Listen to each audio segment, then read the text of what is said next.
Girbeagly! Hey there guys and gals, it's Girbeagly with another episode of Gaming with Girbeagly, and I'm so sorry that it's taken me so long to put up another episode of Katawa Shoujo.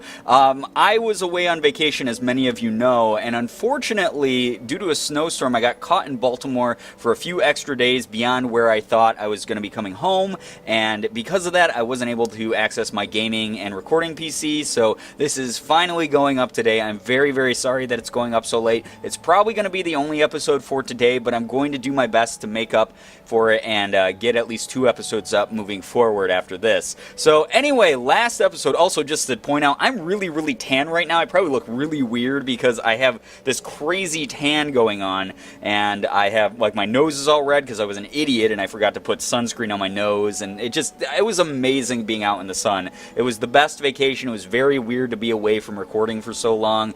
Even though I had those videos scheduled throughout the time that I was gone, it was just the most bizarre thing to take a break from YouTube, and while it was very refreshing, it just made me more gung-ho to go ahead and start recording again. So I'm very happy to be back in the driver's seat. But anyway, so last episode, real quick here, the nurse revealed to Hisao that there's no way that Emi is seeing the track team captain. Hisao, like, freaked out and got super happy about it.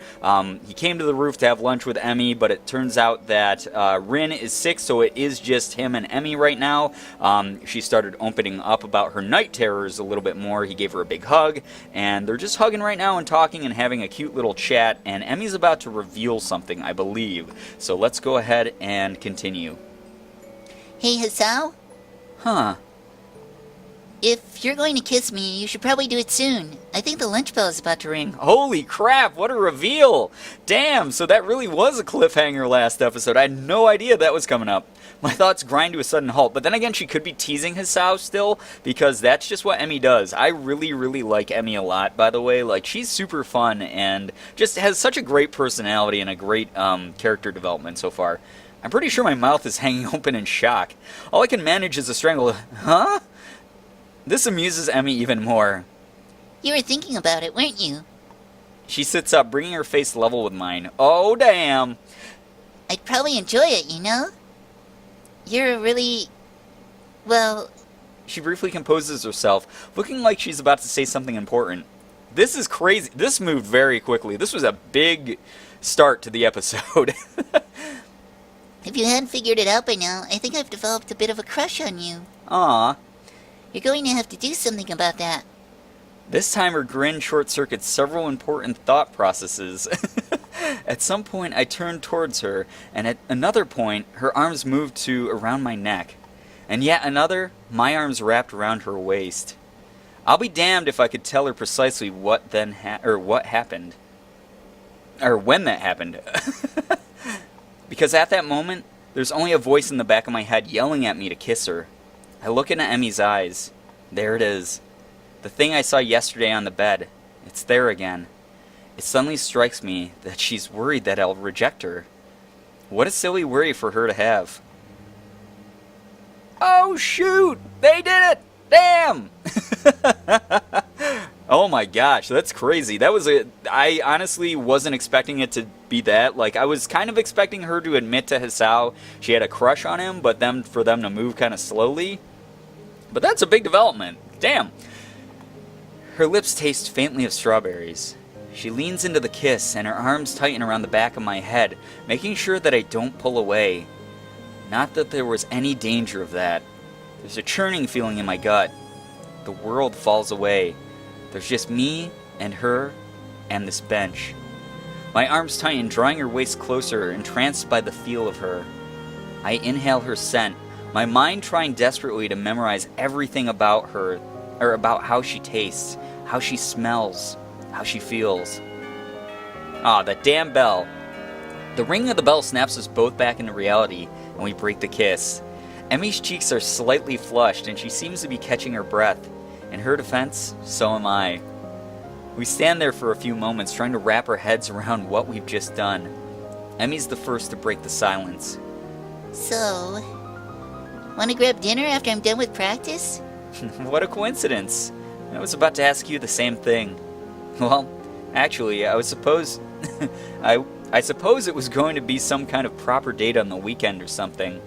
But the thought was there, I think. Emmy gives me a playful shove. Yeah, right. You were still in shock from how incredibly awesome I am at kissing. We begin to head down the stairs back to our respective classrooms.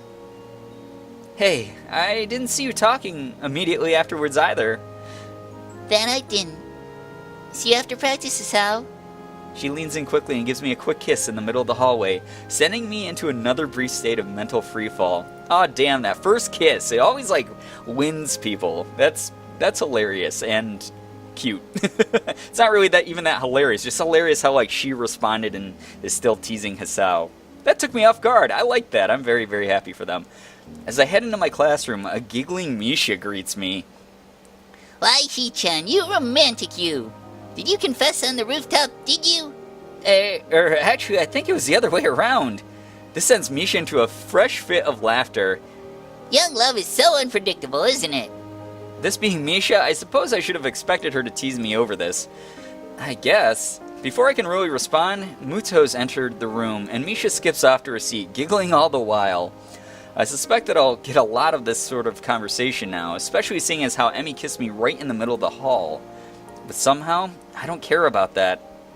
For the first time since arriving here, my heart feels light. Aw, Hisao, you romantic you hopeless romantic. This is very sweet. I enjoy this. Whoa, what's going on? It's like a ripped out page. Act 3, perspective. And it's of Emmy. Look at her go. She's so fast. I really, really like everything about this game. Not to be insulting to anyone, but, 4chan doesn't have the best rep ever. And this game is really freaking beautiful for something that came out of what's considered by a lot of people as the cesspool of the internet, the depths of the grossness that can happen on the internet. And like I said, that's not to insult anyone. That's just sort of the reputation that site has. And the fact that a bunch of great minds came together just shows you that no matter what the community is, there's always bright, brilliant people there who are willing to make something beautiful and amazing. But anyway, my head's in a spin all through Muto's class. I'm going to have dinner with Emmy, who wants to be my girlfriend, no less. A date. And then she kissed me. That kiss. I keep going back to it, playing it over in my mind again and again. Everything about that moment felt so right. My mind drifts off, lost in thoughts of Emmy. Nakai? Hello? Seems like I've drifted a bit too far. Huh? What? Hey, Gad, you've contracted some kind of amnesia. Someone get the nurse. The class chuckles at Muto's antics. Sorry, sir. Won't happen again and all that, right? Exactly. Muto brightens considerably. Well, lovely to hear. I'd hate to have my star pupil slacking off after all. I've been doing well, but I hardly qualify as a star pupil, I think. I'm fairly certain that this class is the sort that everyone does well in. It's just memorizing formulas. True to my word, I managed to pay attention for the rest of the class. Good guy, Hisao, doing his schoolwork as well. Nakai, may I have a word with you? I wonder if I'm in trouble for earlier. Sure. Am I in trouble? Muto looks genuinely confused for a moment. Beg your pardon? He tilts his head to one side and thinks for a moment. Oh, that. No, you're not in any sort of trouble. There's just a question I want to ask you. What's that? Nothing terrible. I was just wondering what your plans for after graduation are. Are you going to university? Yeah, I guess. I can't really see a reason not to go. Given any thought to what you'll study? Not really, no. I figure I'll come up with something when I get there. Muto laughs. Taking things as they come, eh? I'd argue against it, but that's how I did things when I went to university. Well, not really. I knew I'd go into science. I just wasn't sure which one. Ended up with physics, but could just as well have gone for astronomy or what have you. Actually, I did go for chemistry first, but there were all sorts of things. It looks like Muto's rambling again. Muto trails off and frowns slightly. It takes a moment for him to recover his train of thought, and I wait patiently for him to continue. So anyway, I did a lot of physics as well, because I had an interest in that, but I wasn't sure if it was for me. So I went back to chemistry, and here we are. Yes? He smiles at me enthusiastically, as if waiting for me to confirm that, yes, here is where we are. Here is where we are. I think that's supposed to be where. Somehow I got the feeling that Muto had a plan for this conversation, but I'll be damned if I can figure it out. I'm sorry, I'm not following you. Back from vacation and so refreshed, and I still can't freaking read. I'm sorry. Muto frowns and rubs his chin a bit, looking perplexed. He then snaps his fingers as if he's remembered what the point of all this was. Ah, right. Yes, you. Me? Yes. You should look into studying one of the sciences. You're fantastic at it. Unless you'd rather just go into math. Muto makes a sour face. Not a big fan of straight math. I always like the experiments more than the proofs. You're saying I should study science at university? Muto seems thrown off balance by my question. Well, sort of. You could also join the science club. Trouble is, there's not actually a science club. But there could be. You could even be a charter member. A founding father. Of course, you'd need to find other members. Well, only if you wanted to. I love that Muto just rambles on forever. It's the best. We could start it up, just the two of us. I feel like he's really lonely or something. And, I could give you things to read and we could talk about them. I could help you get ready for university and such as well. Wait! Muto rummages around in his briefcase and tosses me a book. Read that. If it's interesting, then we can talk about it. A brief history of time? I don't know if I actually want to read this, but Muto seems pretty excited about it. What's it about? Time, space-time, black holes and such. That does sound pretty interesting to me. I personally loved physics when I was in high school. I took AP physics. For those of you who are not from the US or don't have AP classes, they're like the college level classes that you can take in high school, and I really, really loved physics a lot. It was a lot of fun. And it's not that dense, just to see that sort of thing's interesting for you. You understand. Hang around after class, and we can either discuss it, or I can show you how to make explosives in the lab. He waves a hand at my quizzical expression. I would love to make explosives in the lab. Take me, Muto. Joking, sorry. Still, I've kept you here long enough for now. Think about science as a career path, Nakai. I think you'd enjoy it. Okay, I will. Thank you for the book. Ah, God, that painting, I forgot about it. I leave the classroom and look up at the clock. Quite a chunk of time to kill until Emmy's out of practice. Guess I'll give this book a look. I should probably shower as well. Showering before a date's only proper, right? I head back to the dorms. Excuse me, I got a burpee. Oh God, I missed the burpees, guys. I didn't really have that many burps on vacation, and now I sit down and I play this game and you guys give me the burpees. How dare you? Yeah, I wonder where I'm supposed to meet Emmy anyway. She said after practice, but she didn't say where I should find her. I guess I can just swing by the track. That's probably best anyway. If she needs a shower, I can just wait for her in a room or something. Or in the hallway, I guess. That would be better as well. I take a quick shower, remembering to take my medication once I hop out. Now, for a look at this book. Uh-oh. Tell me that he passed out and accidentally, fell asleep and missed the date. That would be terrible. I hope that doesn't happen. Alright, so that was a fun little mini-sode in the chapter. Nakai is very funny. I wake with a start. Damn, he did! You stupid asshole, Hisao. Shit, what time is it? A glance at the clock reveals that I've been asleep for nearly an hour. Thank goodness.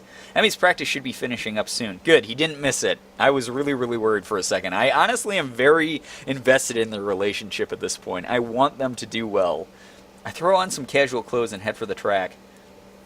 Somehow I get the feeling we won't be doing anything fancy for dinner. Emmy doesn't strike me as a very fancy sort of person. Still, I suppose there's a lot I have yet to know about Emmy. Despite our newfound closeness, I still feel like I don't know her as well as I should. Oh well, I have lots of time to fix that. To be honest, I'm looking forward to getting to know her more. I'm so caught up in my own thoughts that I hardly registered that I'm already at the track. Emmy is nowhere to be found. I don't even see any signs of the track team. This could be embarrassing. I turn to head towards the girls' dormitories when I hear a shout. Hey, Hisao! Aw, she's all ready for the date. Aw, she's super cute. I turn around to see Emmy making a beeline for me with a gym bag slung over her shoulder. She's changed into something decidedly more casual clothing. A pair of shorts and an olive green top. Her running blades have been replaced by more realistic looking legs that probably wouldn't fool anyone. That's a weird thing to say, Hisao. Don't say that. It's just kind of rude. That wouldn't trick anyone. They look stupid.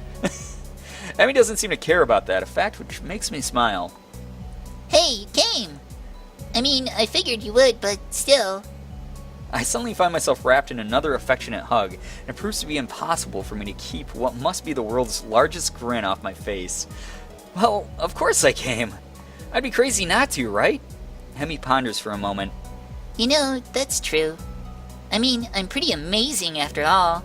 I shrug in response. I certainly think so. I like that Emmy's like super confident and she has this fake arrogance about her. It's obviously not her actually being that into herself. She's just saying it as like a joke to be goofy. And I really, really dig that. I like that. It's an offhand remark, which is why I'm surprised to see that it seems to have caught Emmy by surprise. She blushes and smiles warmly at me before planting a kiss on my lips. Now it's my turn to be surprised. Emmy steps back, resting her weight on her back heel, looking pleased with herself. My brain fumbles for an appropriate response.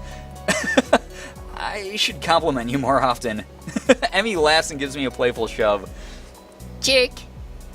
I throw an arm around Emmy's shoulders, and I'm pleased when she suddenly leans into me, as if it were the most natural thing in the world. So, where to? I'm not exactly sure. Where do people go on dates around here anyway? That's a damn good question. I've got no idea. Why don't we just head down to the Aura Mart and grab something portable?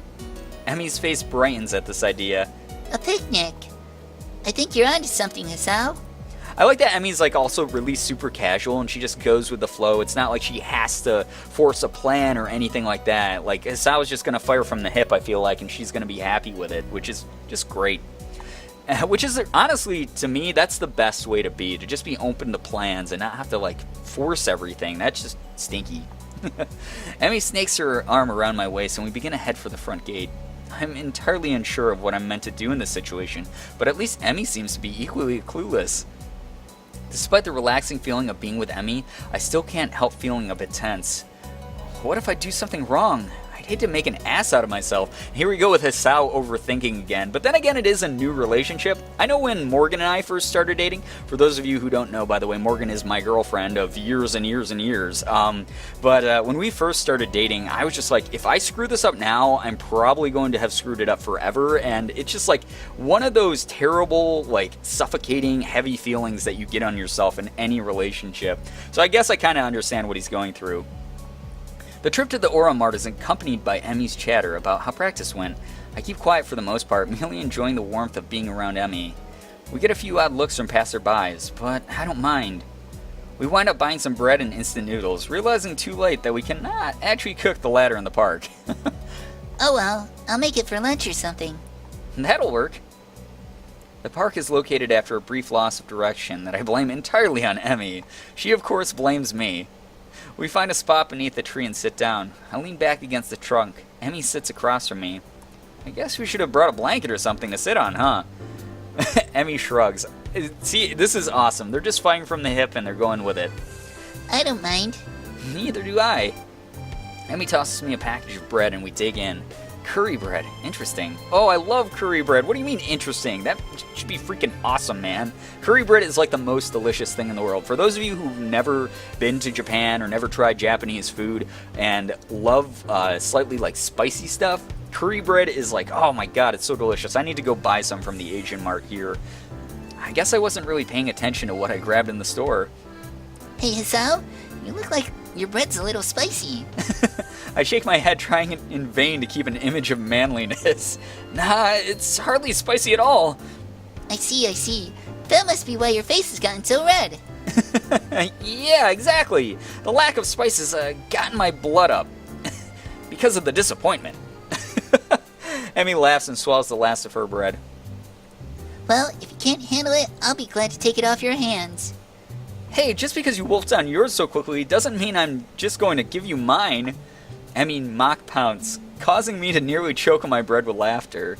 Emmy's my kind of girl if she likes spicy stuff. That's awesome. Oh, come on, Hisao. Aren't you supposed to be concerned with making sure I've gotten enough to eat now? We're dating, you know. Though, Emmy looks troubled all of a sudden. I can't say I feel any different. Huh? What do you mean by that?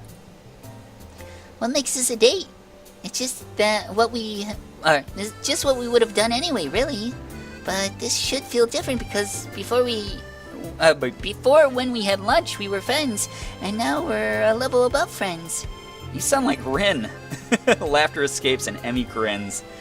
Well, she might have put the thought into my mind.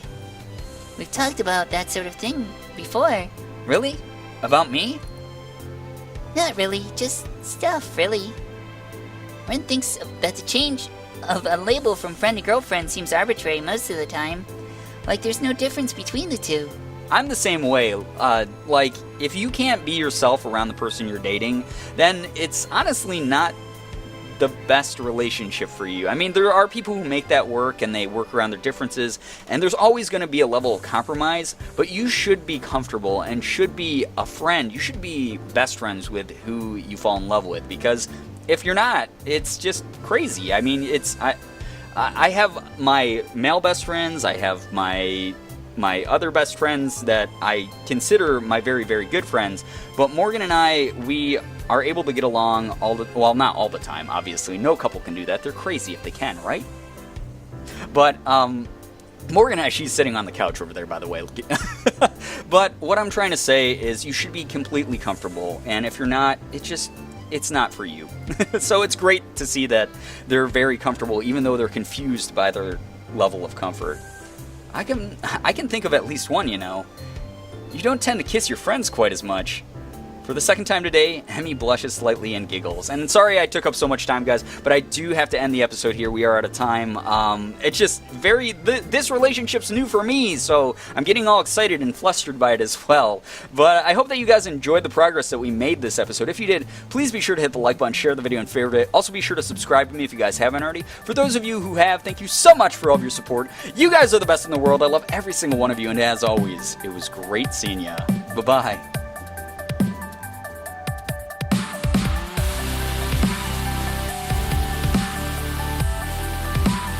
Okay, we got it.